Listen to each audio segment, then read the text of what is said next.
하나님의 말씀 에레미야서 12장 1절 말씀 봉독하겠습니다. 여호와여, 내가 주와 쟁변할 때에는 주는 의로우시니이다.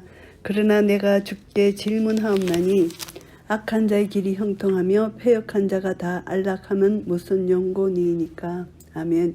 에레미야 선지자는 악한 자들의 번성에 대해서 탄원하고 있습니다.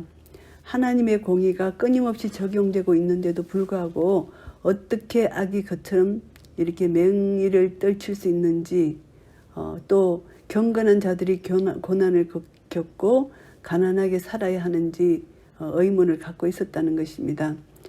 그런 중에 하나님의 공의와 정면으로 배치되는 듯한 일들이 나타나는 사실에 대해서 납득하기 어려웠다.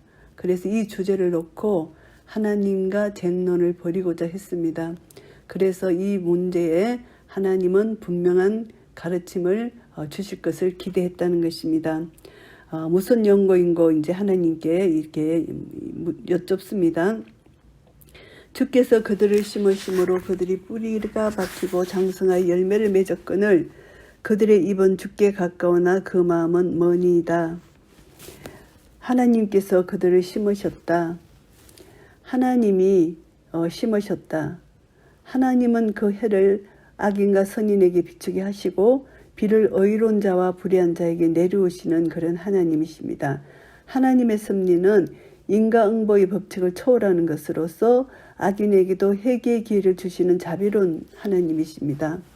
그런데 이를 무시하고 끝까지 돌이키지 않는 자는 전국적으로 엄청난 심판을 당할 수밖에 없는 것입니다. 그래서 이것을 보면은 하나님이 악인을 번성케 하셨다기보다는 악인이 번성해지는 것을 하나님이 허락해 두시고 하나님의 때까지 기다리고 계신다. 하나님의 보다 차원 높은 공의, 자비, 이것을 우리가 다 깨달을 수 없습니다. 하나님 분명한 계획 속에 담겨 있다는 것, 그것을 우리가 알게 됩니다. 여호와여, 주께서 나를 아시고 나를 보시며 내 마음이 주를 향하여 엇담을 감찰하시오니 양을 잡으려고 끌어냄과 같이 그들을 끌어내시되 죽일 날을 위하여 그들을 예비하옵소서. 주께서 모든 것을 아십니다. 에레미야는 자신의 항변의 근거를 하나님의 전지성에서 찾고자 했습니다. 악행 중에도 번영을 누리는 자들과는 달리 자신은 오직 주님의 뜻을 추구하며 살아왔음을 주께서 잘 아신다는 것을 말하고 있습니다. 그래서 행악자들을 도살당할 양을 끌어내듯이 끌어내실 것을 탄원하고 있는 것입니다. 언제까지 이 땅이 슬퍼하며 온 지방의 채수가 마르리까. 짐승과 새들도 멸절하게 되었사오니 이는 이 땅 거민이 악하여 스스로 말하기를 그가 우리의 결국을 보지 못하리라 함이니이다. 언제까지니까, 이 땅이 언제까지 이렇게 슬퍼할 수가 있나이까, 이 말입니다. 창궐하는 악한 세력으로 말미암아 그 땅의 모든 거민, 심지어 짐승에게까지 재앙이 미치게 되었다는 것을 탄원합니다. 거기에 거주하는 자들의 사악함으로 인해서 짐승과 새들 모두 멸절한다, 이런 말씀입니다. 내가 보행자와 함께 달려도 피곤하면 어찌 능히 말과 경주하겠느냐. 내가 평안한 땅에서는 무사하려니야. 요단의 창이란 중에서는 어찌하겠느냐. 하나님의 답변이십니다. 선지자의 불평에 대해서 하나님은 느닷없는 대답을 하십니다. 현재 이런 고난이 정말 견디기 어려운 것이라고 생각한다면 앞으로 더욱 험난한 일이 닥치면 어떻게 그것을 극복할 수 있겠는가 하시면서 타이르시는 것입니다. 그래서 이제 앞으로 이제 바벨론 군대가 이 평화로운 땅을 덮칠 것을 암시하는 말씀입니다.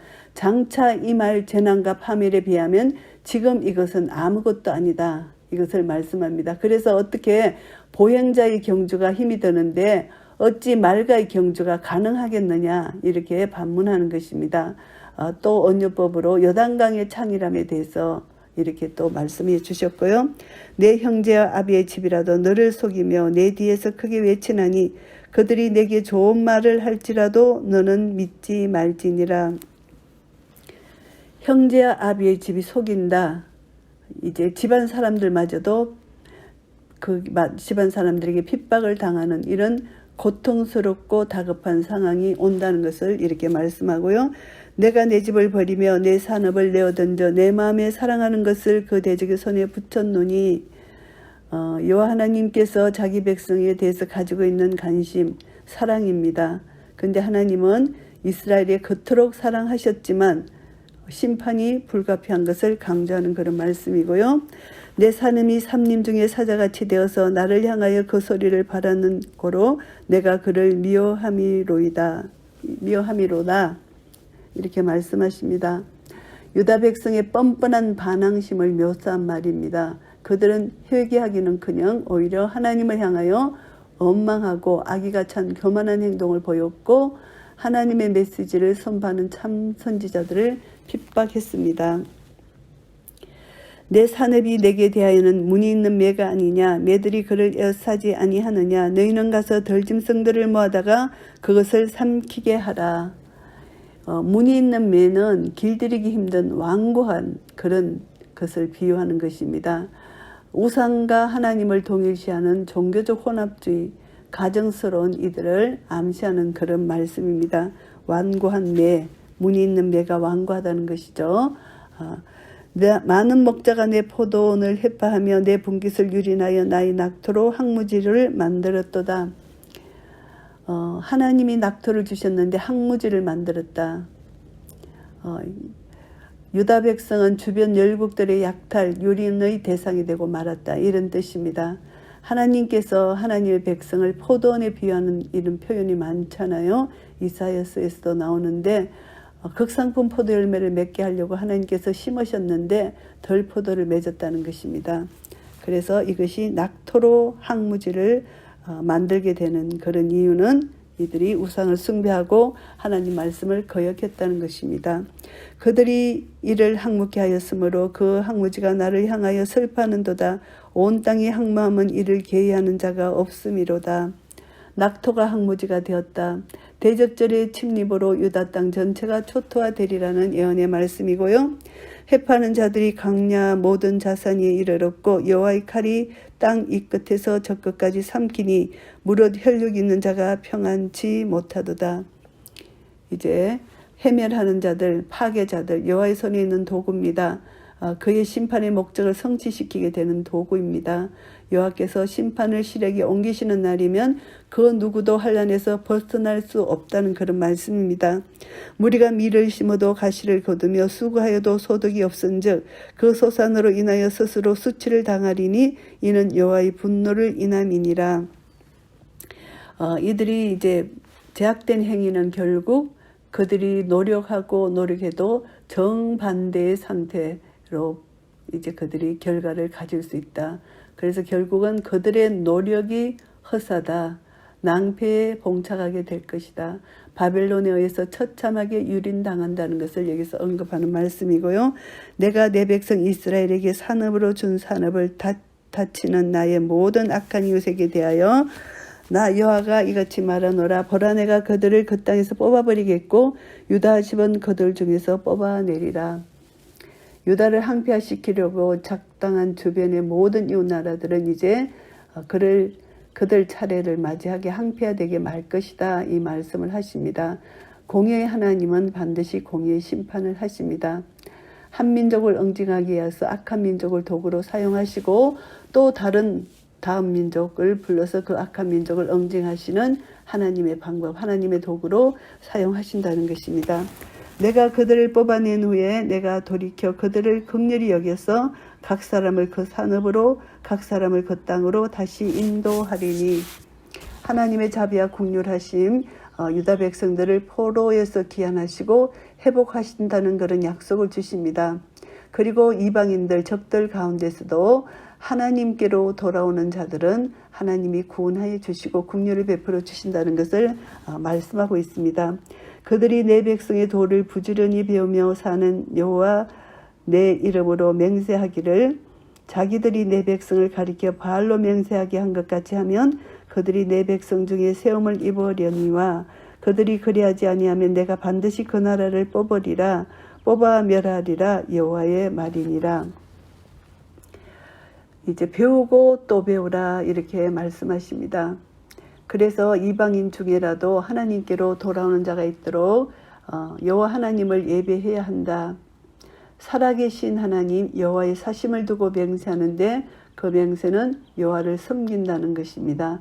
그래서 그들이 바알 이름을 가지고 맹세한 것처럼 그들의 생각을 바꿔서 바로 잡아서 여호와를 그들의 주권적인 주시고 하나님으로 받아들이게 되면은 그들은 하나님의 백성 중에 들게 될 것이다. 그래서 하나님의 이 약속을 성취시켜 주실 것이다. 이스라엘의 원수라고 하더라도 구원이 있을 것이다. 이것을 약속합니다. 그래서 하나님 주권을 인정하고 하나님을 받아들이는 자에게는 구원이 따라갈 수 있다. 구원을 이루어 주신다는 그런 약속이고요. 그리고 여호와의 주권을 거부하는 자는 이스라엘이든지 이방인이든지 누구든지 간에 재앙이 그들에게 닥칠 것이다.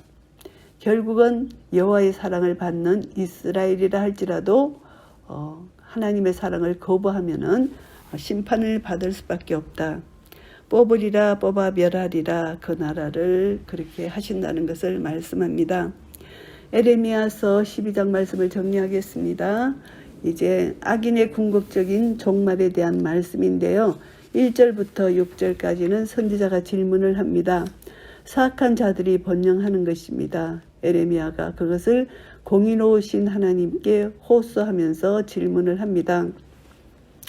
하나님께서 악인들의 죄를 근본적으로 미워하신다면 왜 사악한 자들이 그토록 번영할 수 있는지 묻고 있는 것입니다. 그러나 하나님은 하나님의 때에 하나님이 심판하실 것이라는 것을 말씀하고 있습니다. 악인의 일시적 번영에 대해서 하나님의 입장이 이제 말씀되어지는데요. 현재 상황이 어렵고 이해되지 않는다고 그렇게 낭망한다면은 장래는 훨씬 더 어려운 상황이 전개될 것인데 그것을 어떻게 견딜 수 있겠느냐 두 가지 비유로 말씀하십니다. 걸어서 경주를 하다가 지쳤다면은 나중에 어떻게 달리는 말과 경주할 수 있겠느냐 이렇게 질문을 하시고 범람한 요단 강물 속에 던져졌을 때는 어떻게 할 것인가. 이 평화스러운 때 하나님을 믿는다면은 어려운 상황에 부딪혔을 때 어떻게 극복할 수 있는지 이렇게 물으시는 것입니다. 현실적으로 악인들이 득세하고 더욱 심해질 것을 말씀하고 있습니다. 그래서 하나님의 공의로운 심판은 종말에 결국은 다 해결될 것이다. 이것을 말씀하고요. 악인의 번영이 거기에 달할수록 파멸이 임박해 온다는 것을 설명해 주시고 궁극적으로 소망을 가지고 이제 하나님을 바라라 이렇게 격려의 말씀을 하십니다.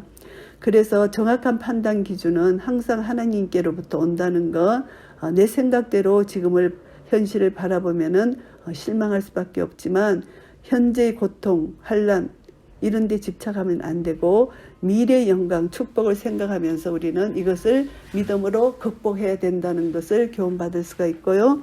7절부터 13절까지는 이제 재앙의 선언을 반복하시는데요. 유다를 대적의 손에 넘기신다 이것을 말씀합니다. 그리고 유다의 현실을 지적하고 이들이 반드시 황폐하게 될 것이다. 이들은 반드시 심판을 받을 것이다. 원수들로 말미암아 이들은 이제 심판을 받을 것이다. 이것을 말씀합니다. 전쟁으로 황폐하게 된다는 것. 이것을 밀을 뿌렸던 자들은 쭉저기만 거두는 수치스러운 심판의 수확을 말씀하고 있습니다. 언약 백성이 수치를 당한다. 선택된 백성이었지만 율법을 어겼으므로 이방인에 의해서 점령을 당하는 비극을 맛보게 될 것이라는 것입니다. 그래서 죄를 가서 평가하면 안 된다. 내가 거룩하니 너희도 거룩하라. 거룩한 삶을 살아야 된다는 것을 말씀하고요. 14절부터 17절 말씀은 이제 회복에 대한 약속의 말씀입니다. 하나님께서 유다 백성들로 하여금 가나안 땅을 유업으로 주셨잖아요. 그래서 이제 그 산임에 침입하는 자는 누구를 막론하고 뿌리째 뽑혀질 것을 선언하는 말씀입니다. 유다 백성이 이방인들로 하여금 파괴당하도록 허락하시지만 흩어진 후에 다시 약속의 땅으로 모으실 것이다. 회복을 약속해 주셨습니다. 유다를 추방하고 파멸하는 것이 하나님의 궁극적 뜻이 아니다.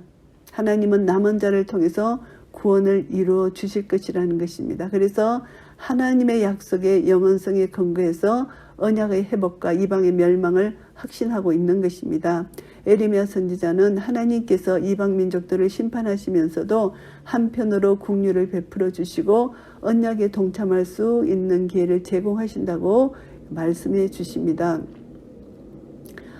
이제 이방인일지라도 유다 종교 하나님의 언약을 믿고 하나님을 예배하고 경배한다면 구원함을 얻을 수 있다는 거, 이것을 말씀합니다. 그래서 하나님은 우주적인 구원의 하나님이시라는 것을 알게 되고요.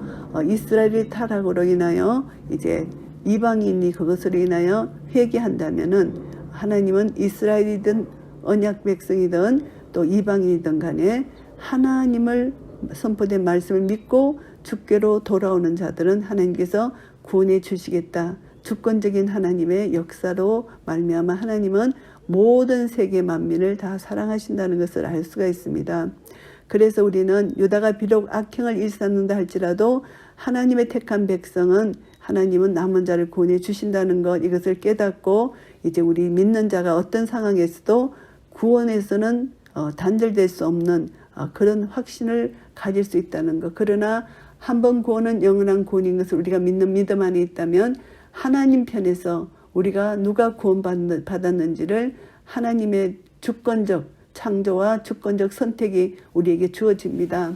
그래서 우리는 하나님으로부터 우리는 은혜를 받고 하나님의 자녀가 되었습니다. 하나님이 우리를 선택해 주셨습니다.